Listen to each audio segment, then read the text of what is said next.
conforme foi solicitado lá pela turma na última reunião, a gente procurar fazer uma introdução. E nessa introdução, eu pensei da gente arrumar algum nome para essa etapa que a gente vai começar agora, que a gente está convidando as pessoas para poder filmar seu criatório, contar como é que é seus objetivos, que raça que você está criando. Eu estou querendo fazer um cruzamento, estou querendo chegar aonde, mostrar um sistema de filtragem, mostrar como que fez uma circulação agora e tudo mais.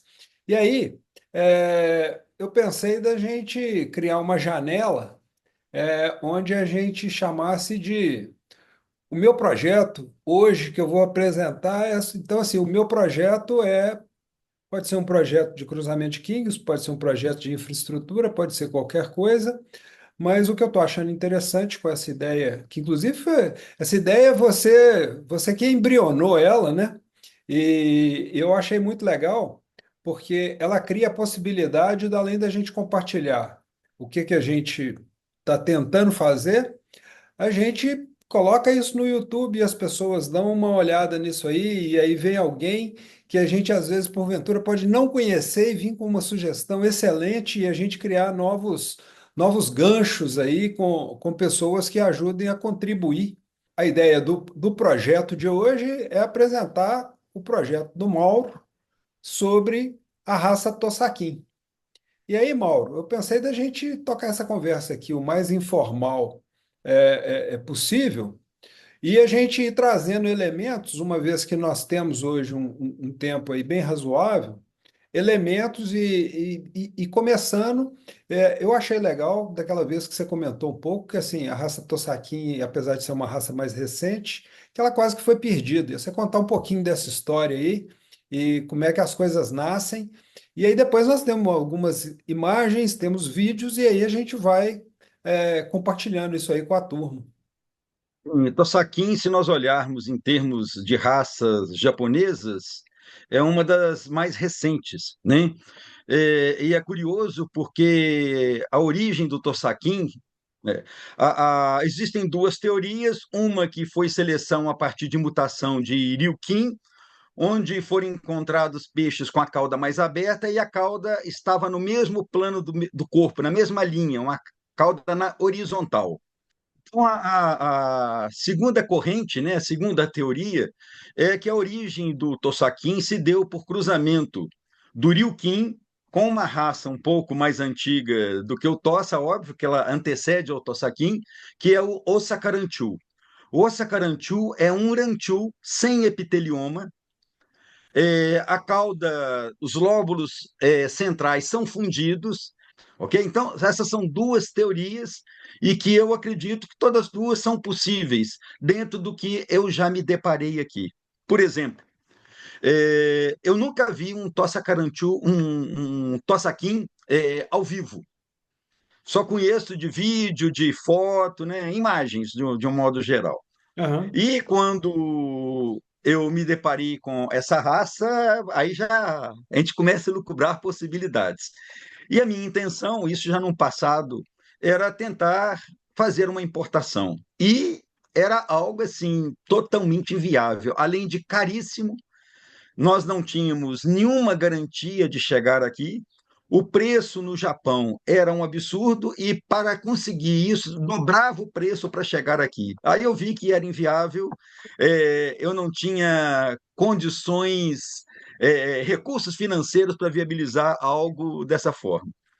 E, coincidentemente, ao longo desse tempo que eu estava elucubrando, me aconteceu um fato curioso de transferindo água de um tanque para outro, foi um peixinho para um outro tanque, onde ele ficou sozinho. Quando eu me deparei com ele já maior, era inclusive um seibum, e ele já apresentava abertura de cauda e um pouco de curvatura. Eu falei, opa, dá para fazer esse treco então, não preciso ficar preso àquelas teorias. E aí foi que me despertou a ideia, né? Me veio, né, o pensamento, vou construir um tossaquim. A partir daí eu comecei a escolher peixes de cauda mais aberta, dentro do que eu tinha aqui, as minhas possibilidades. porque os contatos que eu tinha, ninguém sabia informar se teria um Tossaquim no Brasil. Eu acredito que não, acho que até hoje não tem.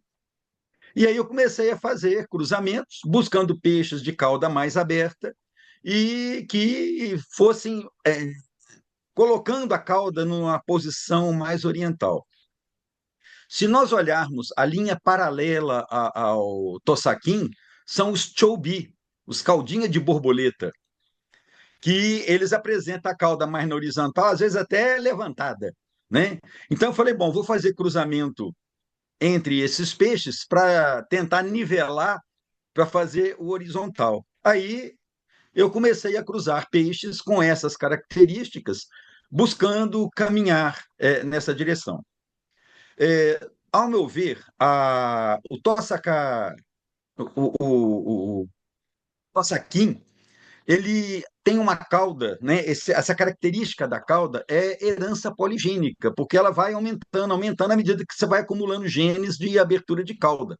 É igual a cauda de Guppy, vai abrindo, abrindo para fazer o delta, né? É juntando genes. Eu comecei a fazer esses cruzamentos e observando, né, a evolução dessa característica. Eu suspeito que tenha um conjunto de genes razoáveis. Por quê? Essa abertura de cauda é muito lenta. Você faz um cruzamento, né, de centenas de peixinhos, você tira dois, três, quatro que tendam a essa característica.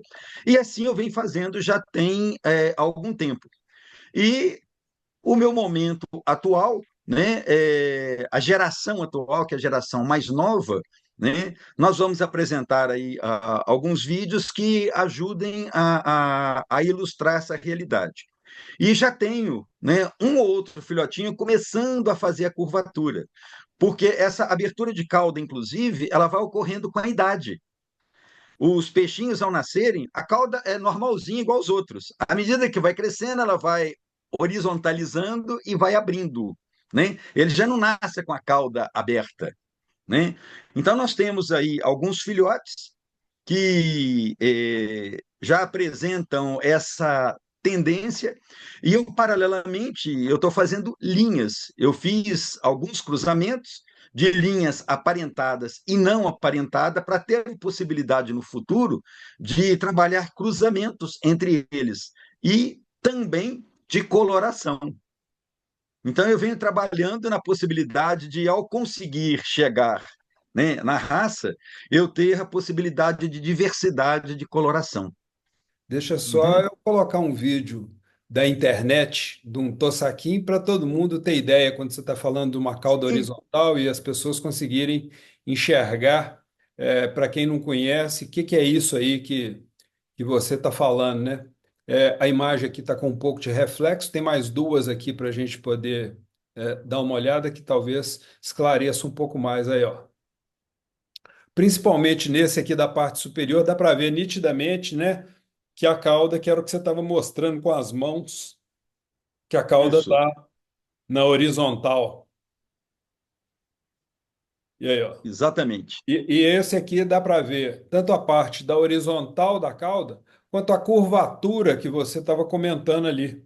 Então, à medida que o peixe vai crescendo, ela vai abrindo o ângulo e depois ela vai curvando e vai ficar para trás, né? Então, só para todo mundo ter ideia do que isso aí que você está falando. E eu separei aqui, enquanto você estava apresentando, essa outra imagem. Aqui no Brasil, a gente tem pouca difusão da, desses aspectos raciais. Quando você falou do Chobe, quando você falou do caldo de borboleta, né? Então, essa imagem aqui, ela dá uma resumida boa nessa questão das caudas, né? Então, aqui, ó, o Tossaquim está por aqui, né? Então, a característica é essa. Os lobos, os dois lados da cauda são fundidos, né?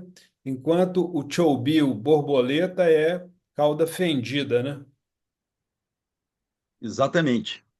E é interessante que nos cruzamentos, né, ocorrem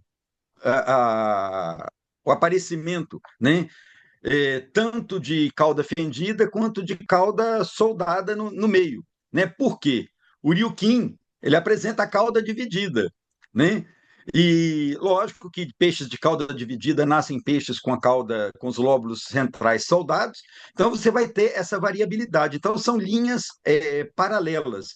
Embora no caso dos chobi, a morfologia foi direcionada de uma forma um pouco diferente. São linhas próximas, são emparentadas, né? Aham. Elas têm uma correlação. Essa imagem aqui também é importante a gente compartilhar porque ela mostra, além da característica da cauda, né? Mostra essa questão aqui. Essa região ela é muito chamativa para os Tosaquim, que corresponde a esse anel, né? Esse, na realidade, é praticamente quase um anel de escamas que fazem a união entre o pedúnculo caudal e a cauda propriamente dita, e que recebe o nome de quinza. Dependendo da coloração, de quando despigmenta o peixe, eles chamam de guinza. São duas formas de pronunciar. E isso é característico porque o 15 ele fica muito bem caracterizado quando a cauda está exatamente na horizontal. Ele fica muito visível. Nós vamos ver isso, inclusive, em algum filhotinho. Com uma imagem dos filhotes, inclusive para o pessoal ver que nasce com a cauda soldada e separada. Tem aquele vídeo dos três, que um tinha a cauda soldada, não sei se você localiza aí assim, se nós observarmos esses peixinhos aí, aquilo que eu falei da cauda fendida nos lóbulos centrais ou soldadas, esses peixes são irmãos. Observem que aí tem peixe com cauda fendida e tem peixe com a cauda, com os lóbulos centrais soldados, que é o que acontece em função dos cruzamentos que eu fiz. Posteriormente, à medida que for selecionando os peixes, né, fazendo a separação das linhas, vai mudando, vai fixando a característica. Por exemplo, esse aí que está no meio, a cauda é soldada nos lóbulos centrais. Os outros dois, caudinha de borboleta, chobi. Ah, Olhando aquela imagem que você tinha, voltando naquela imagem que você havia colocado, observa que o corpo é um corpo de Ryukin, né? É um Ryukin com uma cauda diferenciada. principalmente olha a hora que a gente olha E, para a cabeça, né? sim, é bem característico de um corpo de Ryukin. Peixes novinhos, né? E se a gente observar, aí a caudinha está abrindo e está indicando a curvatura já, naquele sentido, nos lóbulos anteriores. Uhum, E não tem a cauda fendida no meio. Esse daí ainda fica mais visível, ó, que está começando a encurvar. sim. Uma outra coisa importante também de comentar com quem, porventura, é, tiver um peixe assim com essas características de cauda e quiser levar isso adiante, né? É a necessidade de criá-los em separado, né? Sem dúvida. Esses peixinhos com essa característica de cauda, eles têm uma capacidade de deslocamento comprometida, né? Então, ele criado junto com outros peixes com cauda mais tradicional, eles não conseguem competir por alimento e eles acabam definhando. Então, esses peixes com essas características devem ser separados, criados separados só entre eles, para que você possa acompanhar a capacidade dele de se alimentar e desenvolver. Ele não compete com os outros. Tossaquim é uma raça separada em termos de manutenção. Algum comentário em relação à altura, à coluna d'água? Os criadores japoneses, os autores japoneses, apontam para pouca profundidade. Eu tenho algumas dúvidas em relação a isso, porque, inclusive, aquele primeiro peixe que eu comentei lá atrás, o Seibum, que apresentou certa curvatura, ele estava num tanque de 1,5 metro de profundidade. Quer dizer, ele expressou a característica independente da profundidade. Lógico que a questão da profundidade talvez não interfira na expressão da característica, mas a dificuldade do peixe de ir à profundidade. Então, ele estando num compartimento, num recipiente menos profundo, ele vai ter que se esforçar menos para se movimentar e se locomover.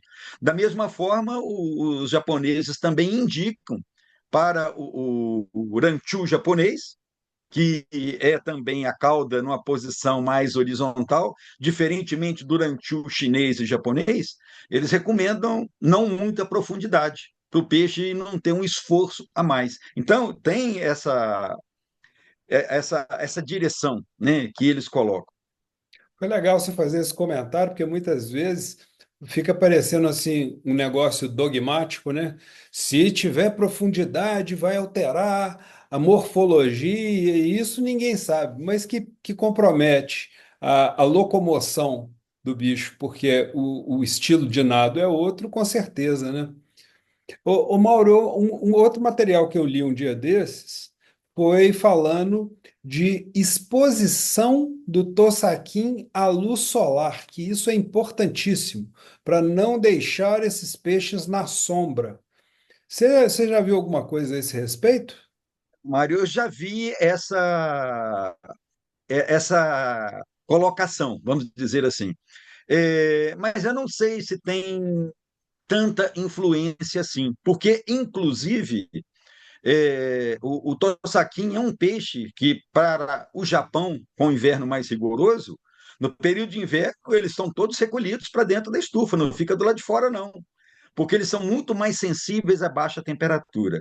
A exposição ao sol, eu acredito que seja uma coisa positiva no sentido de desenvolver algas que favorece a pigmentação do peixe, o desenvolvimento do peixe. Um pouco de algo, um pouco de água verde para o peixe é positivo, é bom, Uhum. né? Às vezes as pessoas pensam que é negativo para o peixe, não, para o peixe é positivo, contribui para o peixe.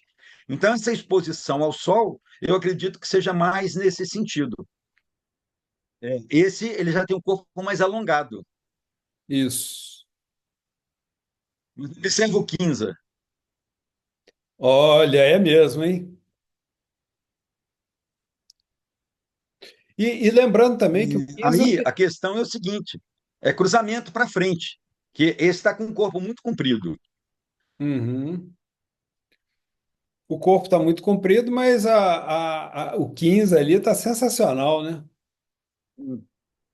E o Quinza deve ter um toque especial aí em relação aos Tossaquim, porque como é um peixe top view e a cauda está aberta, então aumenta a área do Quinza, né?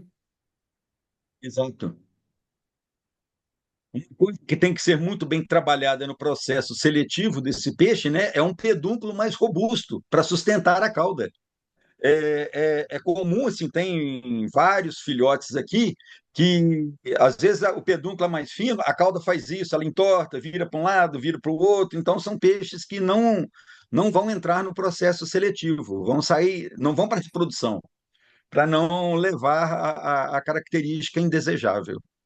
Tem aqueles albinos daqui também que estão filmados aqui. Quer dar uma olhada? Vamos passar por eles aqui? Vamos. Esses peixes agora são uns albinos que vieram de Demequim, mas vieram lá do Mauro, eles nasceram aqui, mas vieram lá do Mauro. E esse primeiro aqui, Mauro, ele tá apresentando justamente a característica que você acabou de descrever, ó. À medida que a cauda está crescendo, vocês vejam que o lado esquerdo ele está mais alto. Então o peixe nada de lado, que é o que você estava comentando. Aí, ó. Aí agora dá para ver nitidamente. Ou Ele seja, entorta a cauda, né?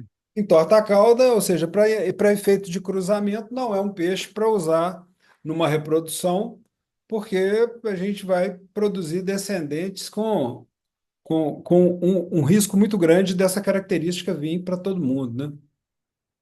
Exatamente. E é interessante você ter colocado esse peixe aí, que observa, ele é um demê, né?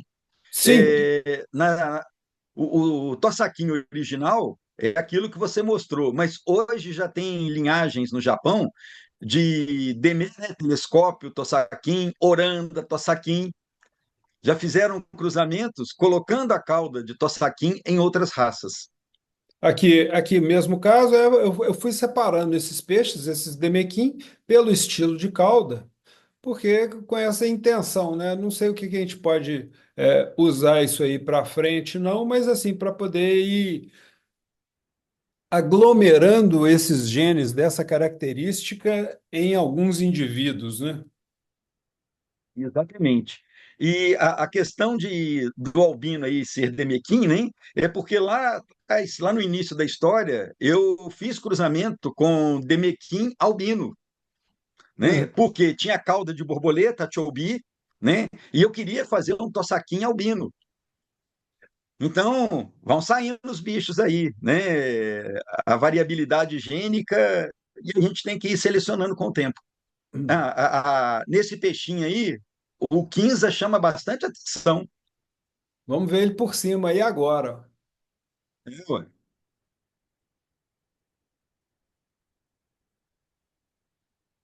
Aí, ó o brilho.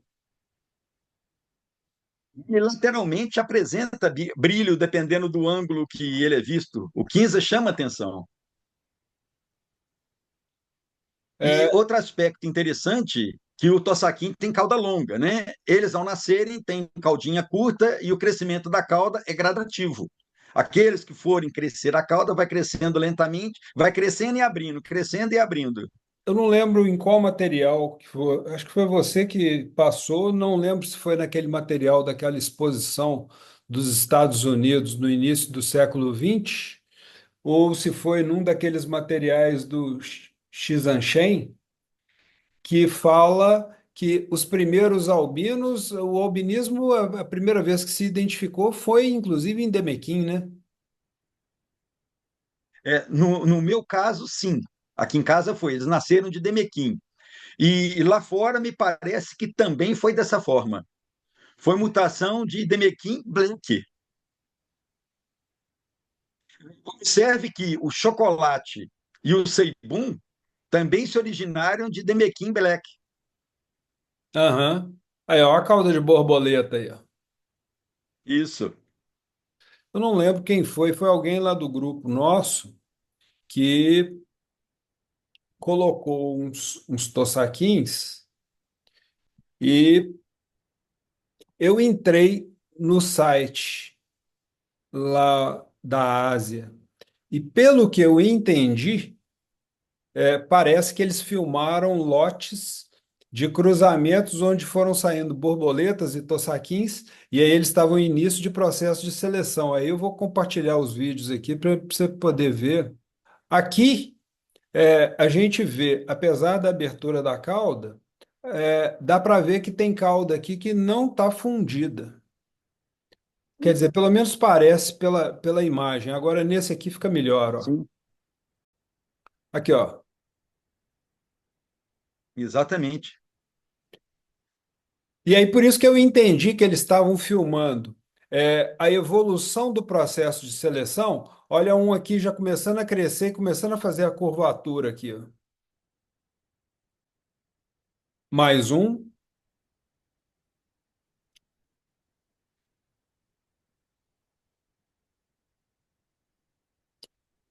Aí aqui já um em estágio bem mais avançado e três jovens começando a curvatura a se consolidar.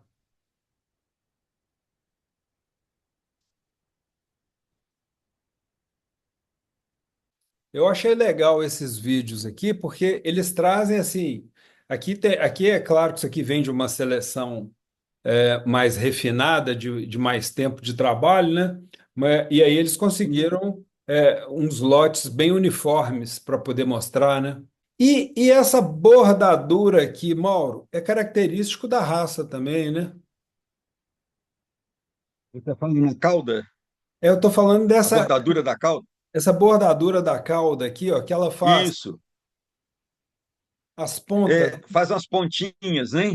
Aham. Isso é característico deles. É o top entre os quingues. Não desprezando nenhuma outra raça, mas para mim esse é o top. Quando você fala top, não só em beleza, mas é porque entra aí também e mistura aí um pouco do desafio de criar a raça, o desafio da seleção, né? O nível de complexidade e o grau de refinamento que o criador precisa estar para poder fazer conseguir desenvolver um bicho desse, né? Sem dúvida, sem dúvida. É um grande desafio. Pois é, e eu acho que aqui a gente deu para poder mostrar bastante aí para quem não conhece a raça, quer dizer, nós também não conhecemos, né? Para quem não conhece ela nem conceitualmente, mas tem quanto tempo que você está fazendo esses cruzamentos para poder chegar no ponto que você está chegando? Já tem um conjunto de anos. A cada ano você consegue, às vezes, acrescentar 2 milímetros, tem cruzamento que não altera em nada. Por exemplo, eu fiz um cruzamento dessa temporada agora, eu cruzei uma fêmea de 250 graus de cauda, um macho de 180, e nasceu um monte de filhote, tudo de cauda simples.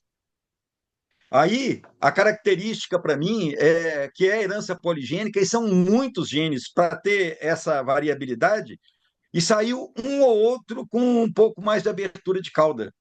Então, outra coisa, são peixes totalmente distantes, não tem parentesco nenhum. Daí a questão é daquilo que nós já falamos de cruzamentos consanguíneos, você tem que trabalhar em linhas paralelas, não tem saída, porque quando você pega peixes de linhagens totalmente distintas, pode não ocorrer pareamento desses genes. E aí você vai voltar lá aos como um zeba da vida, entre aspas. É isso. Né? É tentativa de acerto e erro, você vai direcionando os cruzamentos que dão certo e vai caminhando. Muitas vezes a gente vê as pessoas, claro que todos nós ficamos ansiosos por ver resultados e as evoluções desses trabalhos, né? Mas muitas vezes a gente vê as pessoas falando assim, não, essas características aqui já estão fixadas. Fixadas nisso que você está em mãos agora. Pode ser que nos próximos descendentes já sai tudo diferente de novo, né? É, Exato. e a gente vê isso aí muito nítido. A gente, um pouco de experiência, mas muito de sorte, a gente faz uns cruzamentos que sai assim, aquele momento que sai todo mundo saudável, todo mundo grande, todo mundo muito uniforme. E aí você continua fazendo as coisas da melhor maneira que a gente consegue, passa uma, duas gerações, descamba tudo e desanda e, putz, parece até que perdeu, né? Isso mesmo. Né? Só que a gente insiste, né? Como eu já brinquei várias vezes, né? Você tem que ter espaço, tempo, paciência e principalmente persistência. Senão não acontece. Se a gente quiser, a gente vai ter que fazer. Né? Uhum. A importação está proibido, o custo é altíssimo, então inviabiliza para a gente. Então nós temos que construir. Isso aí. Eu acho que agora, antes de Beleza? encerrar, eu queria só era fazer o comentário, né? Aproveitar e convidar quem estiver nos assistindo. Dia 22 e 23 de março, a gente tem uma exposição em Belo Horizonte. O cartaz está aqui e estão todos convidados para a visitação. É gratuito e está aberto ao público. E a nossa intenção com esse trabalho é a divulgação dos quinguios com padrões raciais, com características raciais que representem bem essas raças. Então, estão todos convidados.